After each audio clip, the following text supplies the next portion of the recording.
Felicitations, Malefactors, and welcome back to more Cave Gameshire. So, in the previous video, I was in the main section of the mine, over that way, and I had shown the beginnings of the mine in terms of its overall structure. As you can see, a lot has changed in that time. I am now in a storage room. I've got furnaces going right here, making more charcoal, because I need more stone, because I'm currently out. And I've got my bed down here. I'm going to go over what I've done in the past couple of weeks working on the mine. I've been basically steadily working on this pretty much every day, except for, well, days that I can't, obviously. So we're going to start here with the main hall of the storage room. So I've got a series of signs that tell me, what's in each chest. So spruce wood, birch wood, oak wood, which, I'm following this sign very well, obviously. I'll move this over in a second. Some things are meant to be, one double chest per. Some things like cobblestone right here, since this is, a resource that I usually get in larger quantity, is going to be in these series of 3 chests. Along with, say, gravel, which is also useful to have a lot of. Dirt, coal, iron, gold, you get the idea, right? And I've essentially made this usable for pretty much every resource in beta Minecraft. So I shouldn't really ever need to change this until we start getting to the release patches. At which point, I'm going to make a kind of a modular storage system come 1.5. But that's, that's a future problem. This is going to serve as well throughout the rest of the time we're in beta. Now, obviously, you certainly get more cobblestone than you do, gravel or, stone slabs, things of that nature. So I've also designed a system of overflow storage. So what I have is identical hallways, and each of these contains a single material. So this contains cobblestone overflow. So any excess cobblestone I get past the main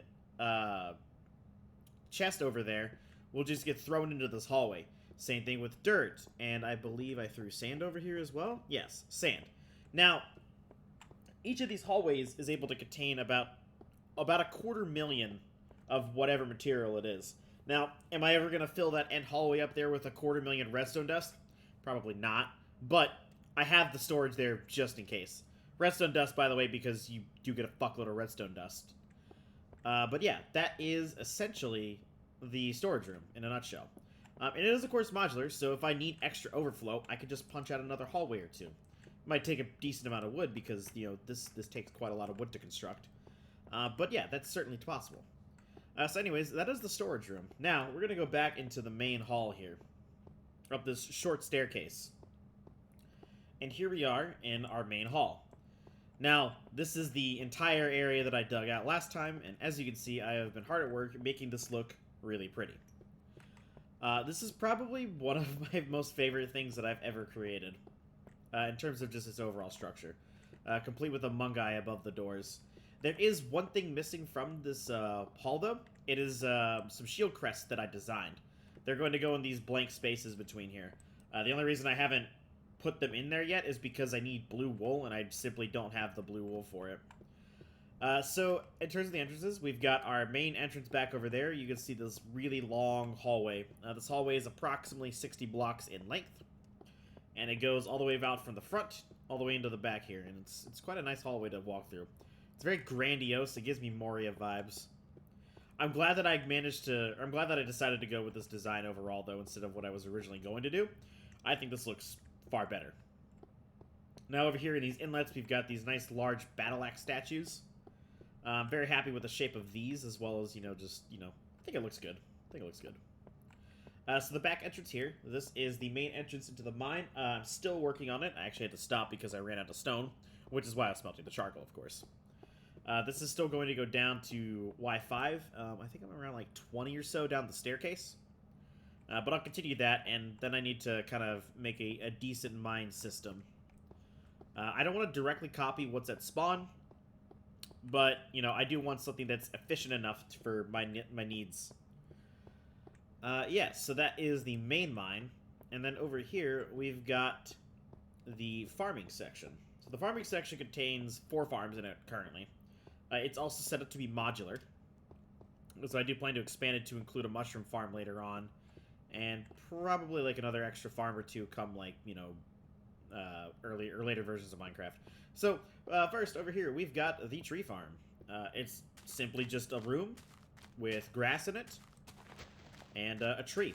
I've got the chest necessary to support this, so I've got, like, you know, a lot of bones here, wood storage, axe storage, saplings. That's pretty much it. And yes, the snow is still on. We got another 10 days left of snow before the snow turns back into grass, so that's kind of cool, which I'm kind of ready for, because the snow's cool and all, but, you know, I've been seeing snow for like a month and a half now. Now, I could always just turn the mod off, but I like having it on.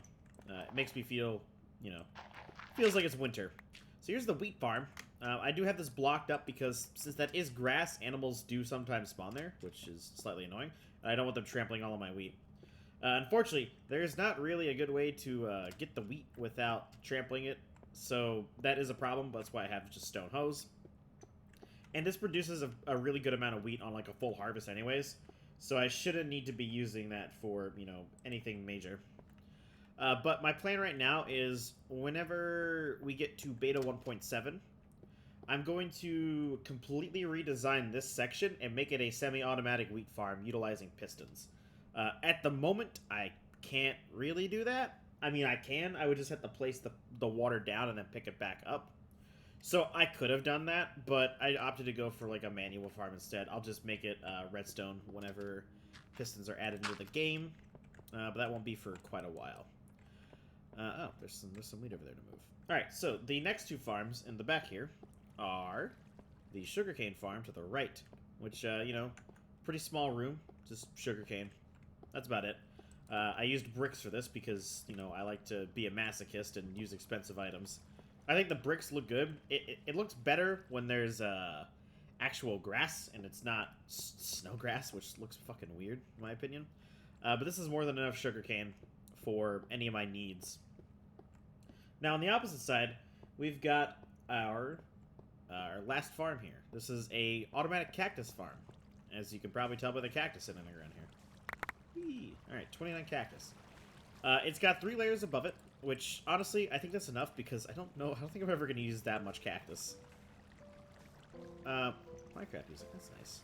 But yeah, so that is all the farms down here. I decided to make this room kind of desert themed. Makes a cactus pretty often too. I think I just heard another one. Yeah, there it goes. Alright, well, I'll leave that one. It really doesn't matter. If I ever need a full inventory of cactus for whatever reason, I could just stand underneath that overnight. No big deal. So I decided to put these two farms closer to this side because I'm going to be using wood and wheat a lot more than I am sugarcane and cactus, but, you know, that's just the way it is. So, currently, once I've done with the main mine, and I've actually set it up to start gathering resources from it, next I can move on to the other section of this. And that is, of course, going to be placing the train station and mapping out the route back to spawn. Again, I went over this in the last video, where I need to get more map data from the area, so it's going to require me to go back and forth and get a bunch of the map data. That way I could figure out the best route over the land in order to get back. Or if, like, hey, if I need to cross a body of water, here's probably the best spot to do it. And then, of course, looking at a map is one thing. If you're if you study world history, you know, looking at a map is one thing, but going on the ground and surveying it is a completely different scenario. So I will, of course, be walking through and making sure that the terrain is suitable for a rail track, or finding the path of least resistance through the terrain in order to get to whatever destination point I choose near the eastern side of spawn. But yeah, I just wanted to show what was going on here with the video, or not the video, with the mine here. Honestly, this is probably one of my best creations in terms of its shape. Color, not really too much. It's literally just all gray, but, you know, it works. It's a mine. It's made of stone. The only other thing that I have left to do is some internal stuff. The ceiling is vaulted, and it's currently hollow, but I want to fill that with stone. I don't like having the space up there, because it's kind of just nagging me in the back of my head. So I'll be working on that and just filling it up with stone over time, so it's not like that anymore. But yeah, so in the next video, hopefully I will have the mine done, and I can start looking at where to place the train station. So I've already got a design for that going, so we'll see how that goes out whenever we decide where to put it. But yeah, I think that just about does it for this. So as always, I've been Fig. Thank you for watching. and take care.